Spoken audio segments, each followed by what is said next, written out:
We're talking about the power differential in therapeutic relationships.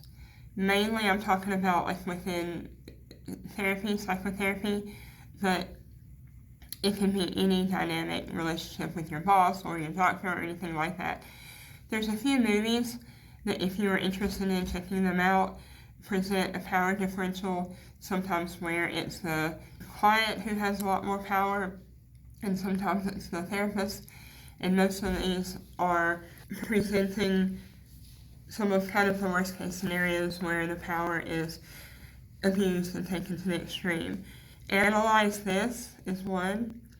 It presents a powerful patient who is a mafia boss, and the therapist is frightened, quite helpless, and totally compliant to what this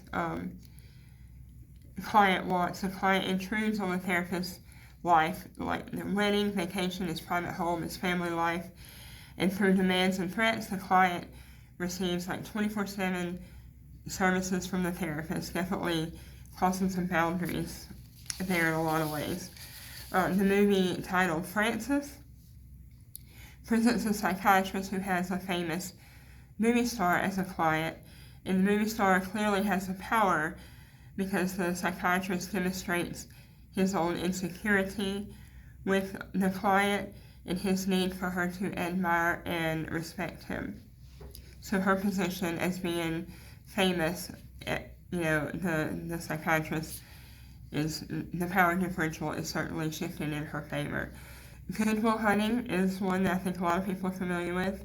It's a young math genius attempting to heal from childhood trauma. There's one scene in there in which Will, the client, hits a vulnerable spot and insults the therapist's painting that he has on the wall, which represents the therapist's loss and grief over his deceased wife. The therapist angrily grabs Will and pushes him against the wall. So with this emotional outburst, the therapist loses power and control. I would take it a step further by saying maybe he shouldn't have something so personal and private to him hanging in his office, because that really does open the lines of communication to sort of cross some boundaries there. But that's besides the point.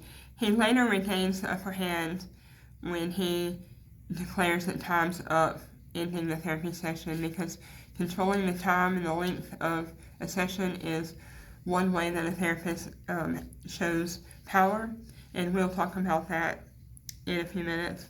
Another one is One Flew Over the Cuckoo's Nest. I know that's a pretty famous movie everyone's heard of. This is showing some pretty brutal and deadly power that one psychiatric nurse has over her patients in the mental hospital. She is very shaming towards one vulnerable young man, which results in his suicide. The Prince of Tides was a book and then a movie. The therapist falls in love with her client's brother.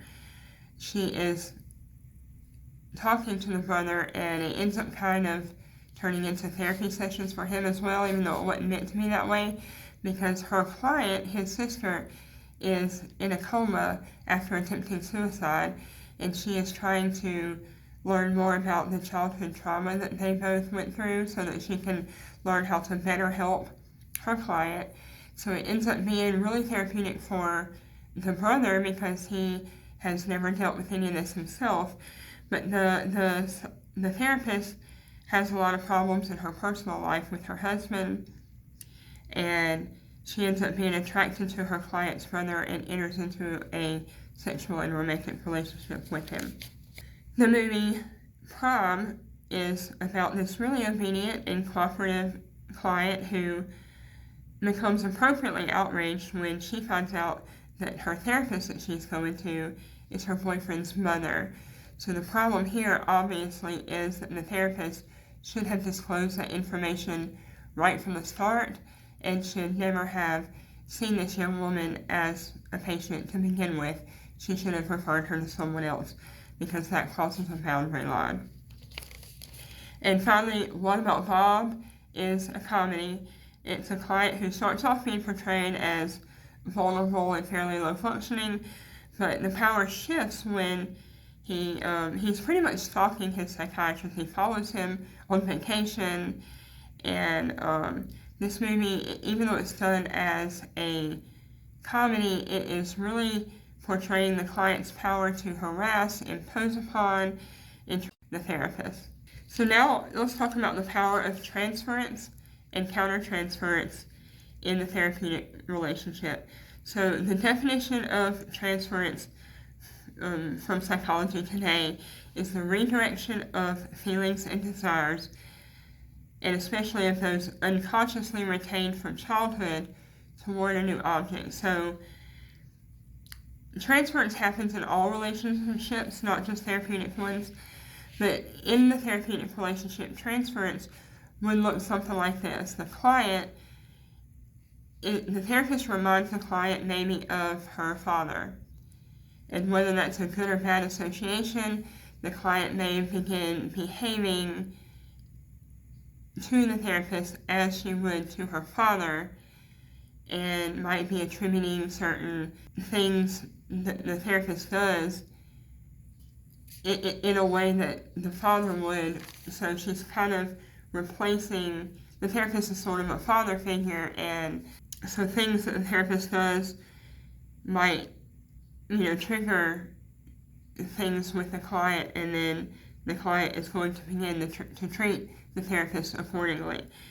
It's very common for transference to happen where the client begins to have sexual or romantic feelings towards the therapist. So, for example, a woman in a loveless marriage may begin to have feelings for a therapist, and it's quite easy to understand how, because here's someone that is listening to her, someone who is understanding and supportive, all things that she wants from her husband but she's not getting. And this is also very common in relationship dynamics with like your pastor or your priest, and with your doctor. And of course, countertransference is when the therapist begins to transfer feelings to the client. So transference and countertransference can be positive or negative. It can be very useful in the therapeutic relationship, or can hinder it, depending on what kind of feelings are being evoked.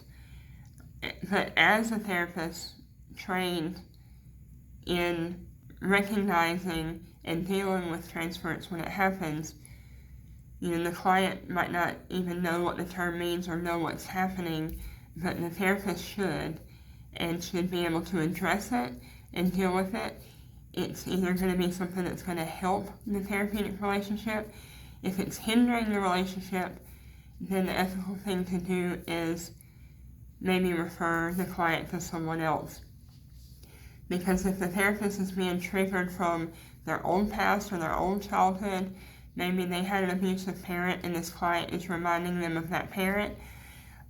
If the therapist was sexually molested as a child by their father, and then the client that they're seeing is someone who has been sexually molesting a child, that might not be a good client for that therapist, because it's going to bring up too much of their own feelings and issues, and they might not be able to adequately help this client. Or if the therapist had an abusive ex or something, and then the patient that they're seeing has abusive qualities, then the therapist might not be in the best position to help that person because of what it's bringing up in their own feelings and emotions.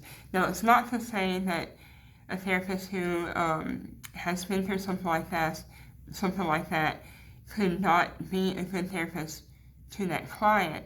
It's all going to depend on how well they have done their own work in dealing with those issues, and how self-aware they are, and how much they are able to separate their own personal likes and feelings and beliefs from their professional working relationship. But that takes someone who has done a lot of therapy, been in a lot of therapy themselves, and has really dealt with and put those things behind, and has a a great sense of self-awareness, and not everyone has achieved that level.